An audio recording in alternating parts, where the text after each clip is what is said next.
وصلى الله على سيدنا محمد وعلى آله وصحبه وسلم আলহামদুলিল্লাহ আল্লাহ সুবহানাহু ওয়া তাআলা অসংখ্য শুকরিয়া আমরা প্রতি মঙ্গলবারে যেভাবে প্রোগ্রাম কেন করি আজকে আমরা করলাম অন্যমনে আমরা ইয়াটা বাঙালিতে আমরা কারণে আজকে আমরা উস্তাদ আমাদের সবাই আসছেন না ইনশাআল্লাহ আজকে বয়ান করবো আমরা উস্তাদ বলে থাকি এসেছেন তাই ইনশাআল্লাহ ইংলিশে বয়ান করবো ইনশাআল্লাহ আছে আমি সকলে একটা জিনিস রিমাইন্ডিং করি ফেলা দেখুন এই জিনিস ইন্টেনশন হিসেবে সত্যি বড় নিয়ত হিসেবে বড় নিশ্চয় আমরা সবারও নিয়ত পালা আছে আমরা আল্লাহ রাজিয়া খুশি হওয়ার লাগে আইসি আবার আমি রিমাইন্ড করলাম তাজা হবার লাগে আমরা এখানে একমাত্র আইসি আল্লাহরে রাজি হওয়ার লাগে খুশি হওয়ার লাগে আমরা এখানে আইসি একমাত্র ওটা লাগে আমার উদ্দেশ্য জানার লাগে কোন কোন খাস করলে আমরা আল্লাহর কাছে দূর যাই আবার কোন কোন খাস করলে আল্লাহ কোন খাস করতে পারে এগুলো জানার লাগে আমরা এখানে চাইছি যখন উস্তাদে বয়ান করবা আপনি খেয়াল করবা তাই হুবাহু ডাইরেক্ট আপনার লগে মাত্রা আপনার লগে কমিউনিকেট করা কোনো কথা কইলে আপনার জীবনের লগে যদি খাটে কোথা লগে খাটে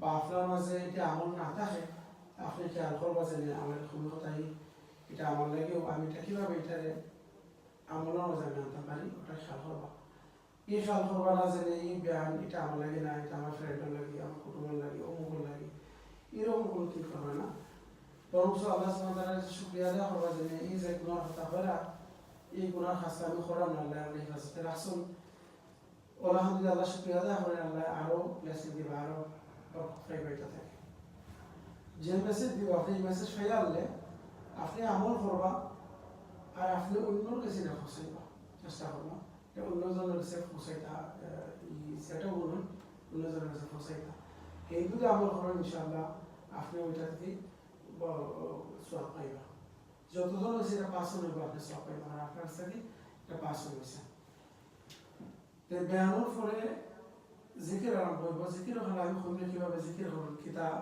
খেয়াল করা লাগে কিতা না করা এটা আমি বাদে করব ইনশাআল্লাহ আর একটা জিনিস আমি বলেছি তো এখন যারা কাছে মোবাইল আছে আপনার মোবাইলটা সাইলেন্ট রাখলে ভালো অফ করে রাখলে অফ করলে ভালো আমি অনেক সময় ডিস্টার্ব হয়ে যায়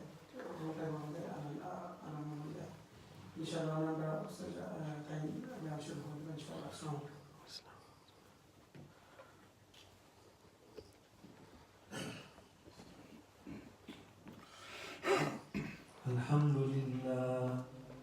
الحمد لله نحمده ونستعينه ونستغفره ونؤمن به ونتوكل عليه ونعوذ بالله من شرور أنفسنا ومن سيئات أعمالنا من يهده الله فلا مضل له ومن يضلله فلا هادي له ونشهد أن لا إله إلا الله وحده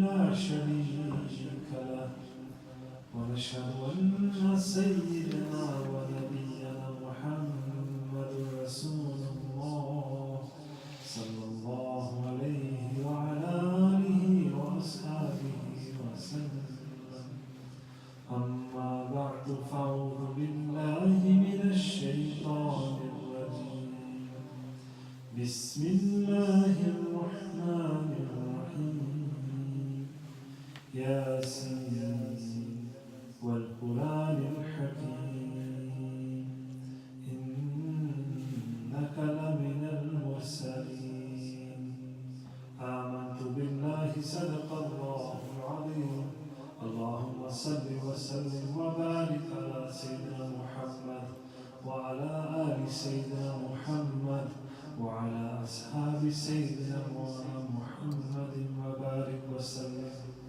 أما بعد. Before any chapter, any surah apart from Surah Tawbah in the Holy Quran is mentioned, the names that Allah subhanahu wa ta'ala has chosen for himself to be remembered by are the names Al-Rahman, Al-Rahim. So we often recite this during our recitation of the Quran we are constantly reciting Bismillahir Rahmanir Rahim, in the name of Allah, the most gracious, the most merciful. So we're pleading to Allah subhanahu wa ta'ala through these names. And even in the ahadith it comes and it's mentioned that Allah Azza wa Jal's mercy far outweighs His wrath. So Allah subhanahu wa ta'ala is looking for people who His mercy will descend upon. So Allah Azza wa Jal is by far the most merciful, and He loves those people who are merciful to His creation. He loves those people who are merciful to His creation.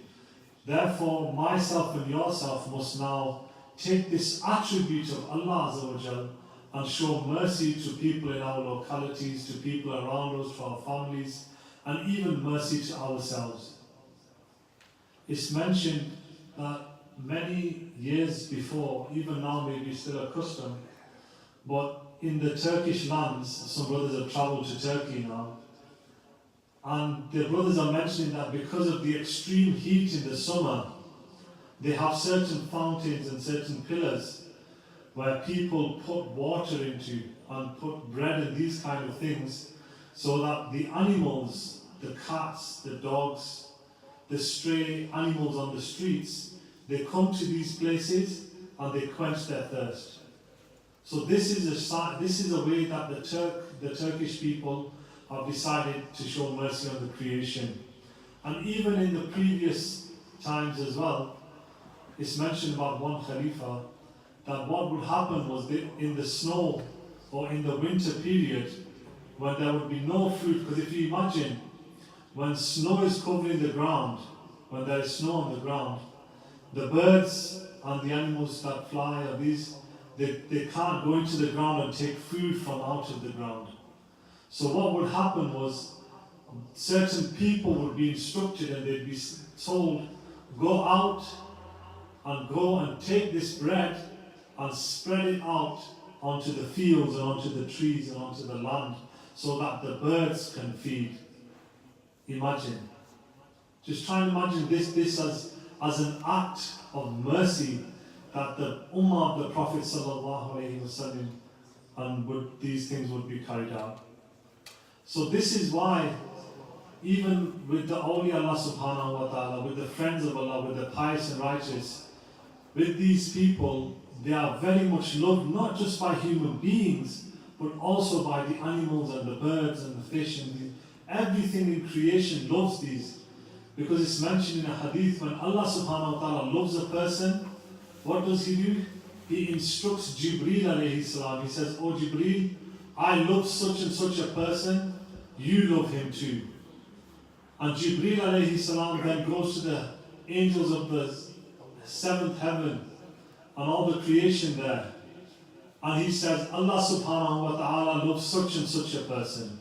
And I love that person too, so now you love that person as well.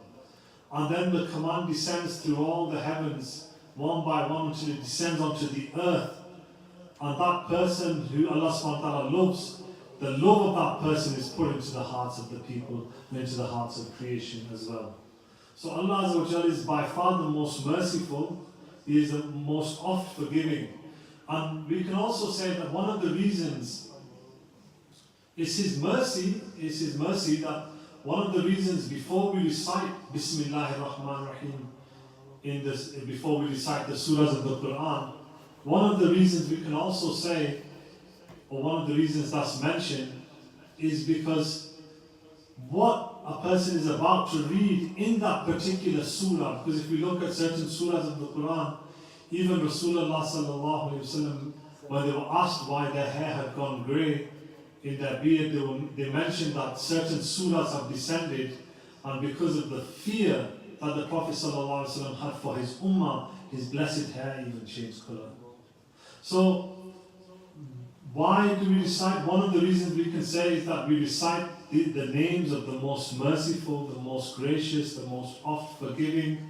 We recite this to remind ourselves and to bring ourselves into the zone that Allah Azza wa Jal is for those people, for the believers, for the people who worship him, for the people who recognize him to the best of their ability. For them people, he is the Ar-Rahman and Ar-Rahim.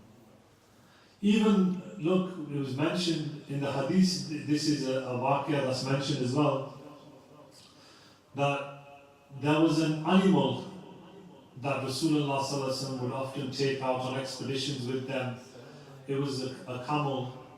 And after the passing of the Prophet sallallahu alaihi wasallam, this camel would come and sit at the rosa of the Prophet sallallahu alaihi wasallam, and he would just weep and weep and weep. He would just cry. Because he missed the time, he missed the occasions, he missed the opportunity that he had of spending time with the Holy Prophet sallallahu alaihi wasallam. And this camel would often go there and it would weep, and once, even to such an extent that one day he decided, from whatever Allah subhanahu wa ta'ala had given him, he decided that now he wanted to end his life, and that was it. And he fell into a well and he ended his life.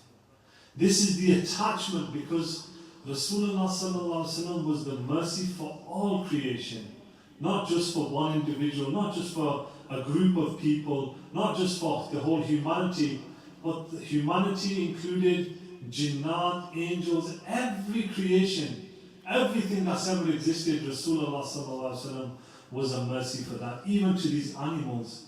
Look, we don't consider a tree that's dried up, or the stump of a tree, but that stump of a tree was crying for the Prophet sallallahu alaihi wasallam and weeping, and the Sahaba who were in the masjid at the time, they all recognized, or they all heard that cry from the stump of the tree. And then when the Prophet sallallahu alaihi wasallam approached it, he alayhi salatu wasallam gave it the opportunity that, look, either you can stay here in this dunya and you can be green again and lush, or you can choose to have my company in the hereafter. And even that dry stump of a palm tree, it said, I would rather have your company, Ya Rasulullah sallallahu alaihi wasallam, in the hereafter and for eternity, rather than going lush and having all these things in this dunya. So the Prophet sallallahu alaihi wasallam was so merciful. But then, if we look, even Sayyidina Abu Bakr Siddiq, Sayyidina Umar, all the Sahaba Ikram, and then it trickles down, this, you can say, a theme that the Muslims had of mercy. It trickled down. And there was a great saint who went by the name of Sayyidina Ahmad Kabir al-Rifa'i, rahimahullah. He was the person who, when he went to Medina Sharif for pilgrimage or for Hajj or for Umrah, and when he approached the rosa of the Prophet sallallahu alaihi wasallam, he requested the Prophet sallallahu alaihi wasallam to show him their blessed hand, and the blessed hand of the Prophet sallallahu alaihi wasallam came out from the rosa of Rasulullah sallallahu alaihi wasallam. Their blessed hand came out, and he did both sides. He managed to kiss the hand of the Prophet sallallahu alaihi wasallam. And they said the smell in Medina Sharif from the smell of the Prophet sallallahu alaihi wasallam, it encompassed the whole of Medina Sharif could smell the beautiful scent of the Prophet sallallahu alaihi wasallam. So he radiallahu anhu, or rahimahullah, he was a man of great taqwa, and he was a contemporary, meaning he was around at the same time of Sayyidina Abdul Qadir al-Jilani rahimahullah. So we're still speaking about mercy. What happened? Sayyidina Ahmad Kabir al-Rifa'i rahimahullah, on the village, in the area where he lived, there was a certain dog. There was a dog. Now, this animal, it had some kind of disease on its skin. So its skin would shed away and his fur would shed away. And what happened was, with this animal, when it would go near people or children would throw stones at it, or they would chase it with a stick, or they would beat this dog.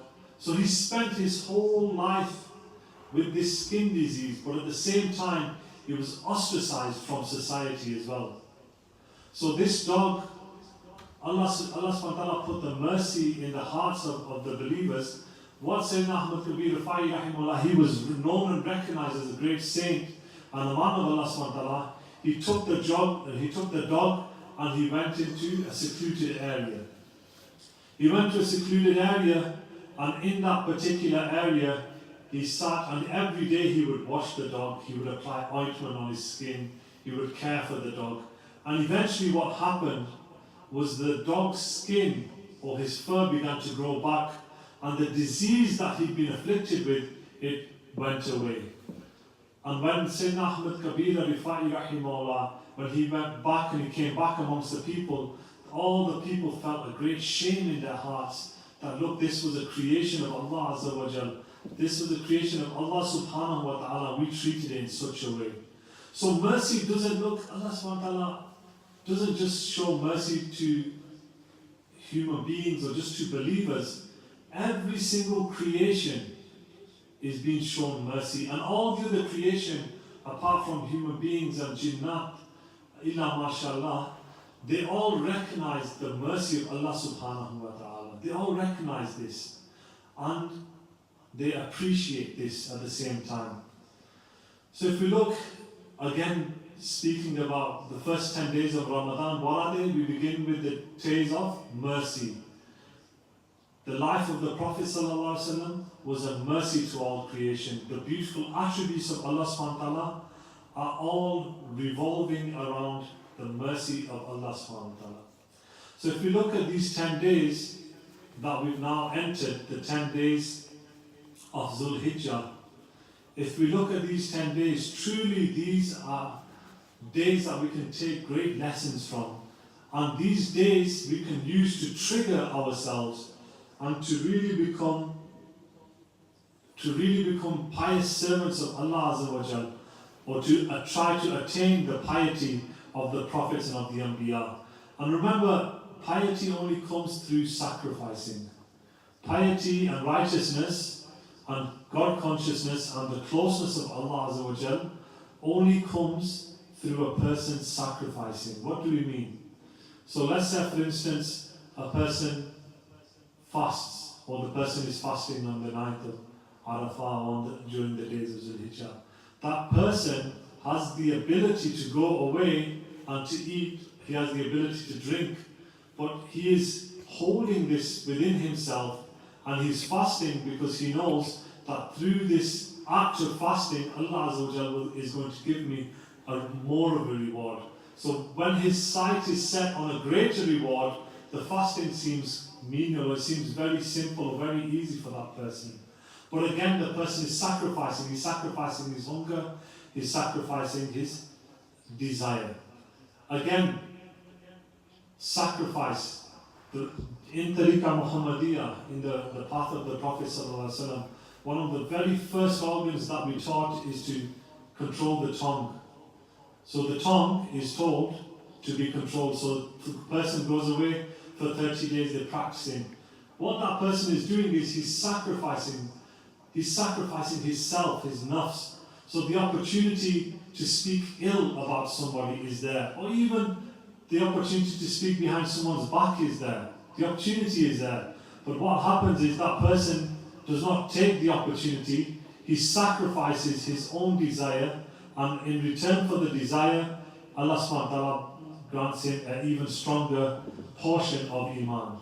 Or let's say, for instance, if a person is just scrolling on their telephone, or if they're on the TV, the ability to see something that's inappropriate or that's illicit is there, but the person sacrifices it within himself, and then that leads him to a greater closeness to Allah Azza wa Jal, and a greater. So we can learn from the sacrifices of Sayyidina Ibrahim alayhi salam. Sayyidina Ibrahim, as we know, first of all he left his son in the barren desert. Sayyidina Ismail alayhi salam, he left with Sayyida Hajra, he left them in the desert of Makkah. He left them in the desert by themselves. So then what happened is many years later, Sayyidina Ibrahim alayhi salam came back. And when he came back, in a dream he was shown, because the dreams of the prophets are also true and they are also similar to revelation. So Sayyidina Ibrahim alayhi salam saw this dream, he was troubled by it. He again saw the dream. Then what did Sayyidina Ibrahim alayhi salam do? He went to his blessed son, Sayyidina Ismail alayhi salam, and he spoke to him. He said, "Oh Ismail, this is what I'm seeing." What did Ismail alayhi salam say? He said, "Oh my father, if this is what you have been told, if this is what you have been ordered, then carry out what you have been ordered." So Sayyidina Ibrahim alayhi salam, we know the story when he took his son, or he was taking his son, the shaitan came in between. He tried to plant doubt, or he tried to take Sayyidina Ibrahim alayhi salam away from from carrying out the sacrifice. But Sayyidina Ibrahim, was strong and he was determined to carry out the command of Allah Azza wa Jal. So Sayyidina Ibrahim alayhi salam, he took his son and he placed him on a rock. And if you can try and imagine, this is an elderly man who has a young son. He has a knife in his hand and he's blindfolded himself so that he can't see. And he places his knee upon the chest, and with his eyes closed, he begins the sacrifice. Now look, Allah Azza wa Jal replaced Sayyidina Ismail alayhi salam with a sacrificial animal, a ram. Allah subhanahu wa ta'ala replaced him. But what was Allah Azza wa Jal doing? Allah Azza wa Jal was testing, or he was trying. He was testing Sayyidina Ibrahim, that, "Oh Ibrahim, obviously prophets are pure," but he was leaving a lesson for me and you, that when the time for sacrifice comes, are we willing to carry out that sacrifice? When the time for giving something up for Allah Azza wa Jal, are we willing to give that particular thing up for Allah subhanahu wa ta'ala, even if it's the most beloved thing to us? Because Sayyidina Ismail alayhi salam was very beloved to Sayyidina Ibrahim. But nevertheless, still, Sayyidina Ibrahim went and he carried out this act. So we should never look and think that a sin is small. Speaking with regards to sacrificing, we should never imagine that what we are doing is something small or something menial. Because it's not the sin that's looked at, it's the person who, or the individual, or it's Allah subhanahu wa ta'ala, the individual who you are committing the sin against. That should be looked at. The greatness of Allah should be looked at. Not a person shouldn't think, "Oh, this is just a small sin," or "This is just a glance," or "This is just a little bit of backbiting here." That shouldn't be looked at. What should be looked at is that who am I committing this against? Because Allah Azza wa Jal is the owner of the hearts. And if you hurt the heart of a believer, if you hurt the heart of a person, like when Rasulullah sallallahu alaihi wasallam went on the Miraj, our blessed mother Aisha was given the opportunity to ask any question. She was given the opportunity. Rasulullah sallallahu alaihi wasallam asked, "Oh Aisha, ask and I'll grant you whatever you want." So Aisha, she said, "Ya Rasulullah sallallahu alaihi wasallam, can I go and consult with my father?" Because she knew her father was a great man of wisdom, Sayyidina Abu Bakr radiallahu ta'ala anhu, the closest companion to the Prophet sallallahu alaihi wasallam. So she went and she consulted Sayyidina Abu Bakr radiallahu ta'ala anhu. What did Sayyidina Abu Bakr say? He radiallahu ta'ala anhu, imagine, he had such closeness to the Prophet sallallahu alaihi wasallam, and he had such a passion to learn things from the Prophet sallallahu alaihi wasallam. He said, "Ask the Prophet sallallahu alaihi wasallam with regards to a secret on the day of with regards to a secret that on the day of Miraj, the Prophet sallallahu alaihi wasallam, Allah subhanahu wa ta'ala revealed to the Prophet sallallahu alaihi wasallam. So go and ask us one of the secrets or one of the things that Allah Azza wa Jalla revealed to the Prophet sallallahu alaihi wasallam on the night of Miraj." So Aisha radiallahu ta'ala went back. I mentioned this hadith in my own words. She went back and she asked Sayyidina Rasulullah sallallahu alaihi wasallam, "Could you please mention something that was mentioned to yourself on the night of Miraj?" And the Prophet sallallahu alaihi wasallam mentioned one thing, but if we hold on to this one thing, if we hold on to this one act or this one thing that the Prophet sallallahu alaihi wasallam mentioned, we can attain the closeness of Allah Azza wa Jal, and we can attain the closeness of the Prophet sallallahu alaihi wasallam. Here Alayhi mentioned, he said that the person who brings happiness, sudden happiness to the heart of a believer, that person will enter into paradise. without hisab, without kitab. So Aisha, upon hearing this, she became elated. So she went back to her father and she said, "Oh my father, the Prophet ﷺ mentioned that if a person brings happiness and joy to the heart of a believer, then that person can enter into heaven, into paradise without hisab and kitab." Sayyidina Abu Bakr radiallahu anhu began to weep. He began to cry. When it was asked of him, "Oh my father, why are you crying?" The Rasulullah ﷺ mentioned such a beautiful thing. He radiallahu anhu mentioned, yes, it is true that a person can enter into paradise without hisab, without kitab, without being judged on the day of judgment if they bring happiness to the heart of a believer. But now imagine that if a person brings discomfort, if a person brings, if a person brings trouble, if a person brings unhappiness to the heart of a believer, then is it not true or that the opposite can happen to that person as well? If a person hurts the heart of a believer, if the person hurts the heart of another human being, is it not possible that that person can enter into the hellfire without hisab and kitab? So he radiallahu anhu had great ma'rifah, Sayyidina Abu Bakr Siddiq radiallahu anhu, not just of the Prophet sallallahu alaihi wasallam, not just of Allah subhanahu wa ta'ala, but also of the Prophet sallallahu alaihi wasallam. And sometimes these people, like the Prophet sallallahu alaihi wasallam in their lifetime, not everyone accepted the prophethood of the Prophet sallallahu alaihi wasallam who were alive at the time. Many people came up with their own stories, with their own theories, with their own ways. But those people that did, they became successful, like Sayyidina Abu Bakr, and they became such pillars and such lights that even today when we mention their name, we feel a great peace in our hearts that these were the people who led the way and who set the way for us. So coming back to these 10 days and nights, the a'mal that a person does, this is so beloved to Allah Azza wa Jal, these 10 days, that these 10 days can become a means for the person's forgiveness. So, like Sayyidina Ibrahim alayhi salam was tested, similarly myself and yourself will also be tested. We will be tested. Sometimes a person will be tested through wealth. Sometimes a person will be tested through health. Sometimes a person will be tested through honor. Sometimes a person will be tested through family. But the code or the trick or the way to always succeed in this is to always have the right reaction. So sometimes a person's nafs, for instance, the person's ego, their desire, it might desire something. It could desire something. But Allah Azza wa Jal has made that thing forbidden for that person. So what does the person do? He controls it, and in return he grants, Allah subhanahu wa ta'ala grants that person strength of yaqeen and strength of iman.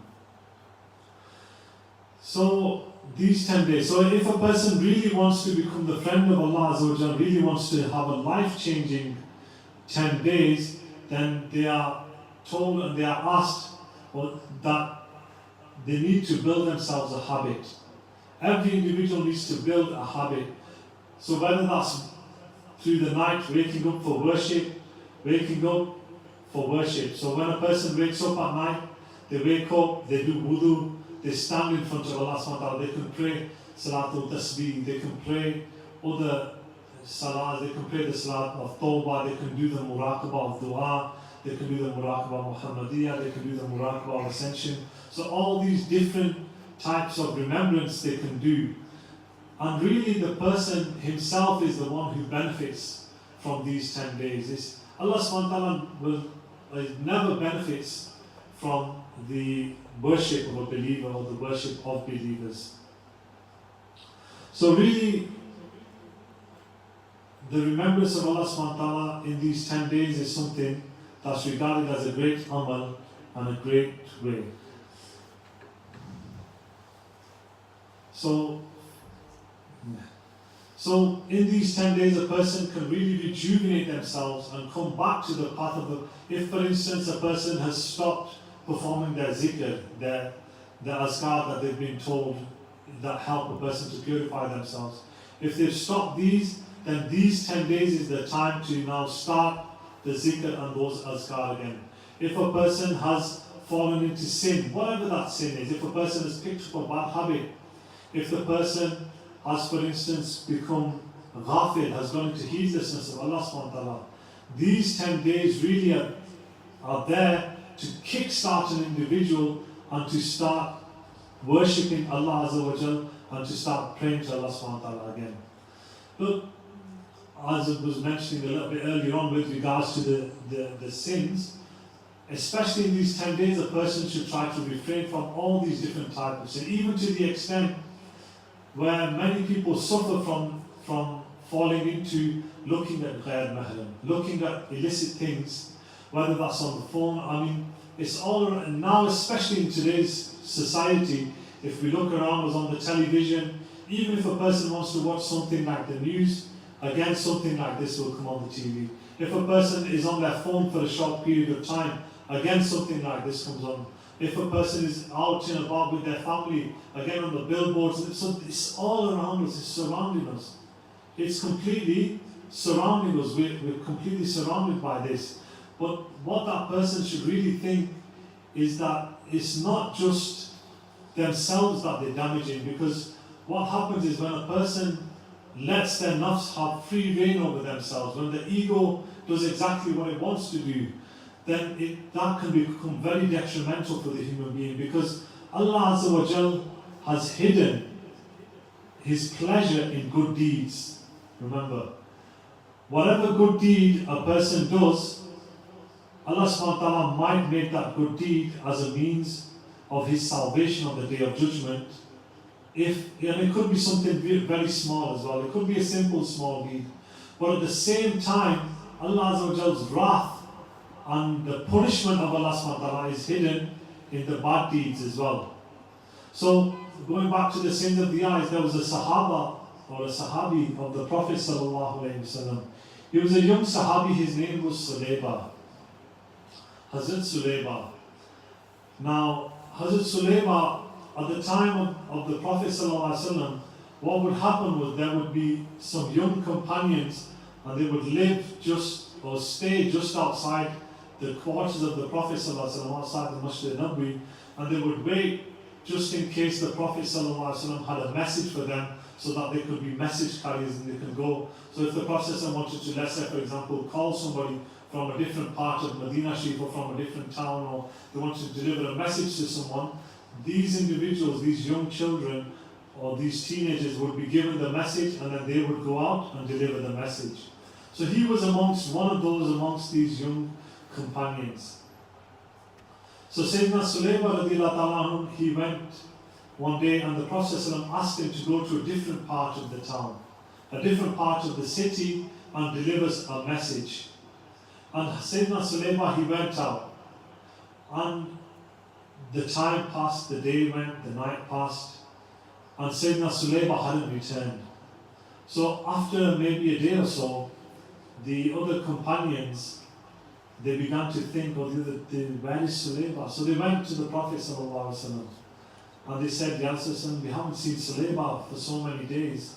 We don't know where he is. So the Prophet ﷺ instructed them, he sent a couple of companions and they went out. Now what had happened was Sayyidina Sulayba, when he went out with this message, accidentally, not deliberately, remember, not deliberately, his eyes fell upon a ghair mahram, a non-mahram. And what happened was, when this happened, he in his heart began to feel like he had been abandoned, or he felt like Allah subhanahu wa ta'ala would punish him because of this act. So he went out into the desert and into the mountains. So Sayyidina Umar radiallahu anhu and some other Sahaba, they went out into the desert, into the outskirts of Medina Sharif. And when they went there, they went and they asked, and they said, there was a tribe there, Bedouins there, who had their goats and things, and they said, look, we're looking for this young man, he's been missing for many days. Have you seen him? They said, we've not seen any individual like this, but yes, there is a person, or there is a young man, and he's on such and such a mountain, and he comes down, and every day because a couple of days had passed. Every day we give him some milk from the goats, he drinks it, and then he goes back. But his state is such that he's just constantly crying. He's weeping, he's crying, and he's just in this complete emotional, he's just feeling so sad and sorrowful all the time that this is how he is. So Sayyidina Umar radiallahu anhu said, okay, we'll wait for him.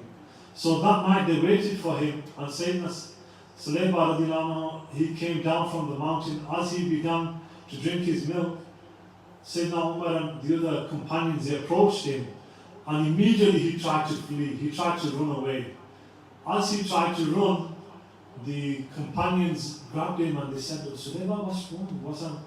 And he was just crying and crying and crying. He was saying, has a revelation from Allah subhanahu wa ta'ala come down about me? Imagine, this is the level of concern that the Sahaba ridwanullah alayhim ajma'in had, that even the things that we consider small, for them they would consider this such a massive thing. So they would cry, he was crying, he said, has a revelation come down? Has a revelation been revealed with you? They said, no, Sulayba, what's happened? What's wrong? He said, no, I fear going back into the presence of the Prophet sallallahu alaihi wasallam. Maybe some revelation has been revealed with regards to what happened. So they said, what happened? Tell us. So he told them. So they said, look, come back into the presence of the Prophet sallallahu alaihi wasallam. So he was still weeping, he was still crying, he was overwhelmed with sorrow. They went and they took Sayyidina Sulayba into the Masjid al-Nabawi, and the Prophet ﷺ took him and embraced him, and Sayyidina Sulayba was on the lap of the Prophet ﷺ, and he was crying and he was crying, and he kept asking, Ya Rasulullah, has anything been revealed? And the Prophet ﷺ said, no, nothing has been revealed like this, Sulayba. But the sorrow in the heart of Sayyidina Sulayba, because such a thing had occurred, was so great that eventually what happened was Sayyidina Sulayba began to feel tingles like within his body, and he said, Ya Rasulullah, it feels like ants are crawling in my body everywhere. What is this?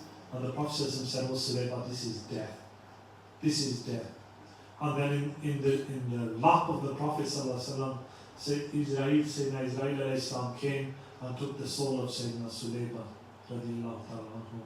And when his janazah came, the Prophet ﷺ was walking and they lifted their sides, and when the companions asked their shawl, when the companions asked Ya Rasulullah, why did yourself walk like this in the masjid, and the Prophet ﷺ mentioned that there were special angels, or angels had come down onto the earth, onto the dunya, into the masjid of the Prophet ﷺ, and they too were partaking in this janazah. So again, coming back to the point that we were trying to stress, when a person commits a sin, never think myself, yourself. We should never think that sin is a small sin. We should never think, it's only it's only 1.5 hours, I've got 1.5 hours, I'll spend my time on watch a film. Never think that these sins are small. Never think that these things are small, because in the sight of Allah, it can be such a, like, look at that woman who tortured the cat. The Prophet saw her during one of the prayers. The Prophet saw her and she was being tortured by this cat. So always look at who we are disrespecting and whose hukam, whose order we are breaking. So again, coming back, these 10 days are 10 days of remembrance. Look, a person should never think that, today is difficult, I won't be able to do my dhikr, I won't be able to do my meditation, I won't be able to do my muraqabah. Who is a person not remembering? Allah Azza wa Jal, the one who gave the person an intellect, the one who gave the person a heart, a mind, a soul, a body, time, a place, comfort, area to sit in, silence. He gave all these things to a person. But then if that person still thinks, today rather than doing my zikr, or rather than worshiping Allah subhanahu wa ta'ala, rather than waking up for Fajr, a person overlooks these things. Look, some people say it's very difficult to wake up for Fajr. Sometimes it is difficult. Sometimes the person is genuinely tired, or they can't wake up, they have difficulty getting up. But nowadays everyone has a mobile phone, right? Everyone has a mobile phone. And if one alarm doesn't wake you up, then put 2 alarms on.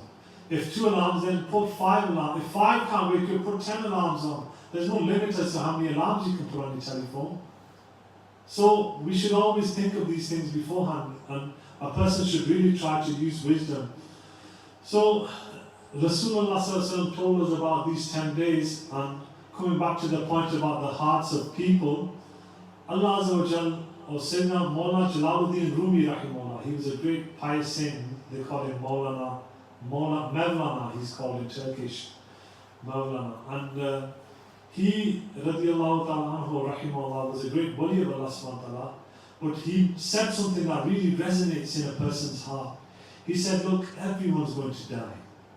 Death is going to come upon everyone. Each and every one of us is going to die.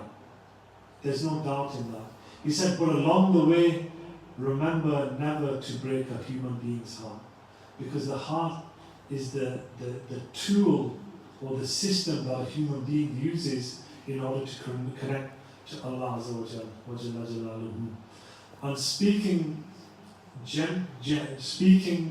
with people in a gentle way, being compassionate and being generous, this is the sunnah of Allah Azza wa Jalla as well. This is the sunnah of Allah subhanahu wa ta'ala. So, inshallah, just before we finish, I'd like to just read from this book. It's called Muhammad, Messenger of Allah, Ash-Shifa. The book's name is Ash-Shifa, and it's written by a saint from Morocco, from Maghrib, Qadi Iyad. So he wrote this book, Ash-Shifa, and really if you don't have this book, I'd highly advise you to buy a copy, because it really is a wonderful book, and it mentions the attributes of the Prophet ﷺ. It mentions his ﷺ's compassion, his mercy, his generosity, his position with Allah subhanahu wa ta'ala. But at the same time, just with this small section that I'm going to read, it also mentions how Allah subhanahu wa ta'ala and his relationship with the Prophet ﷺ as well. So in the translation, sometimes it doesn't come across in the best way, but inshallah I'll try to read it and speak a little bit with regards to it as well. So